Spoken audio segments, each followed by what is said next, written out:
Olá, gente, tudo bom? Nós vamos agora para mais um dos nossos estudos e reflexões com respeito à série de mensagens que temos falado sobre a Igreja do Futuro. E na verdade o que nós estamos tentando fazer aqui, principalmente no mês de abril de 2021, é preparar as pessoas e a Igreja para a Igreja que deve subsistir naquilo que a gente vai chamar de novo normal ou a Igreja pós-pandêmica. Nós falamos sobre vários assuntos sobre a Igreja do Futuro, mas o que nós vamos tratar hoje é a Igreja olhando para fora. A Igreja do Futuro precisa ter os seus olhares para fora. E as características essenciais para que isso aconteça, está exatamente no versículo de Jesus que nós vamos citar em João capítulo 4, verso 35. Preste atenção. Jesus diz assim: vocês costumam dizer, daqui a 4 meses teremos colheita. Mas olhem e vejam. Eu vou frisar essas duas palavras. Olhem e vejam bem os campos. O que foi plantado já está maduro e pronto para a colheita. João capítulo 4, verso 35, na nova tradução na linguagem de hoje. O que Jesus está nos dizendo aqui é que os nossos olhos não podem estar virados para o chão. Nós temos que levantar os olhos, que é isso que o texto realmente quer dizer, levantar os olhos e olhar. E não é só olhar, a palavra grega para ver aqui, ela tem a ver com a mesma palavra que era usada nos espetáculos, quando alguém tinha toda a sua atenção focada numa peça de teatro. Quando você vai ao cinema ou você vai assistir uma peça de teatro, você tem uma visão ampla do palco e você consegue observar todos os detalhes daquilo que está acontecendo.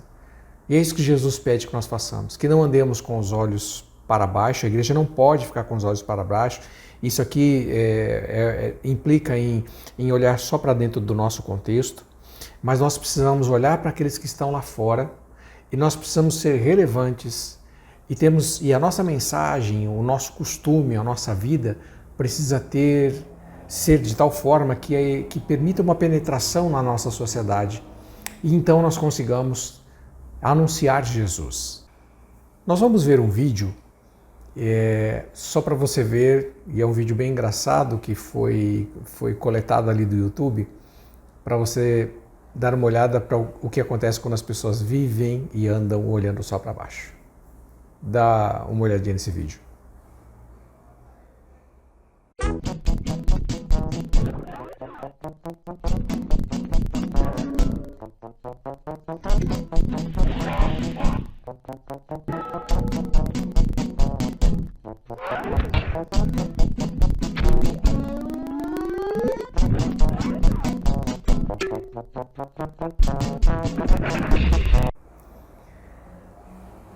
A Igreja do Futuro, ela não pode andar com os olhos para baixo.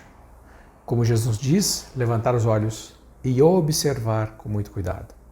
A primeira coisa que nós temos que entender, e que isso cabe aos pastores, é que nós temos que, na mesma mensagem, proclamar o Evangelho e ensinar os crentes. O discipulado é a transferência do caráter de Jesus para nós. Isso só vai vir na medida que nós aprendamos com Jesus, não só com aquilo que ele falou, mas também com aquilo que ele fez. Por isso que Jesus chamou os discípulos, para que os discípulos ouvissem, vissem e praticassem. São esses 3 itens muito importantes para que alguém tenha realmente um aprendizado mais completo. Ouvir, ver e praticar. E Jesus, então, chamou os seus discípulos para caminharem com ele e assim eles foram aprendendo de Jesus. Jesus foi forjando neles o caráter.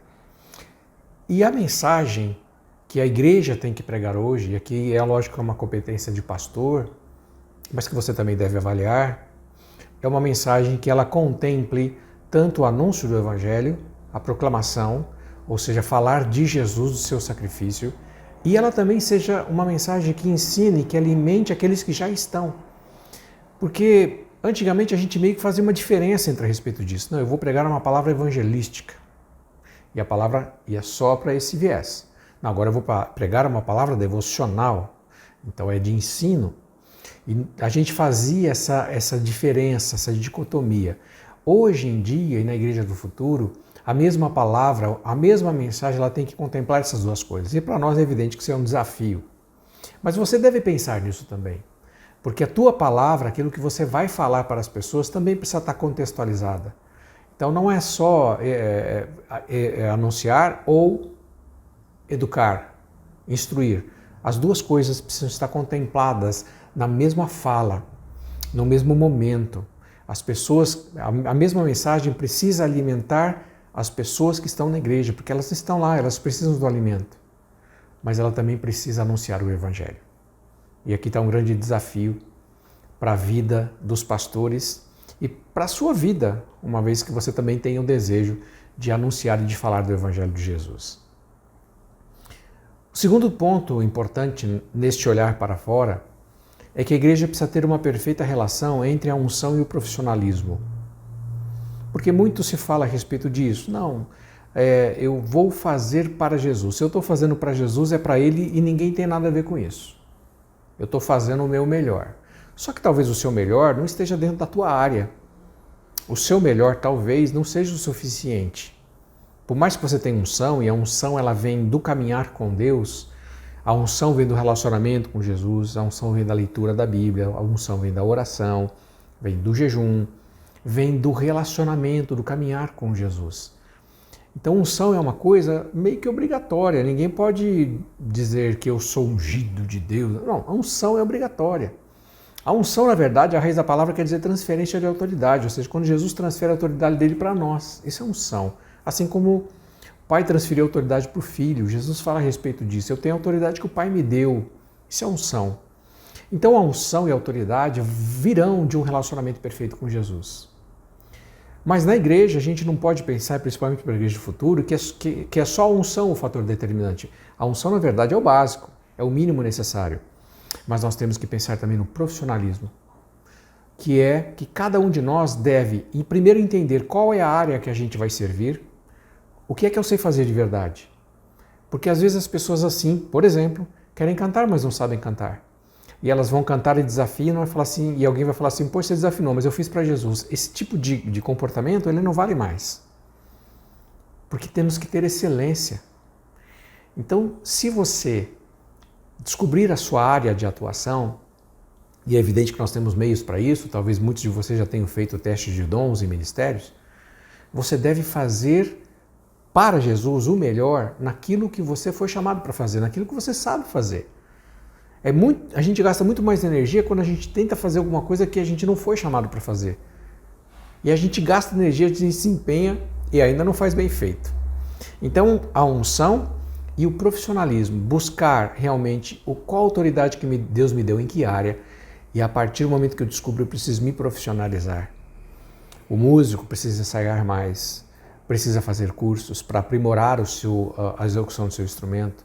Os cantores têm que fazer aula de canto, têm que se aprimorar mais, uma vez que já tem esse chamado para cantar, para fazer com excelência. Aqueles que ministram no altar precisam ter conceitos de relacionamento, de liderança muito bem firmes e desenvolvê-los. Então, em todas as áreas da igreja, nós precisamos ter excelência. E a excelência ela vai vir com a relação perfeita entre unção e profissionalismo. Então, aqui está o nosso desafio para a igreja do futuro. A gente buscar unção, que é o básico, mas nos profissionalizarmos, fazermos cursos, ensaiarmos exaustivamente, estudarmos, fazermos o nosso melhor para o Senhor. E aí sim nós teremos a relevância que nós queremos ter. E por último, nós falamos de uma perfeita relação entre comunhão e evangelismo, porque também parece que são duas coisas que caminhavam muito separadas e a gente acabava diferenciando. Comunhão e evangelismo devem fazer parte uma da outra.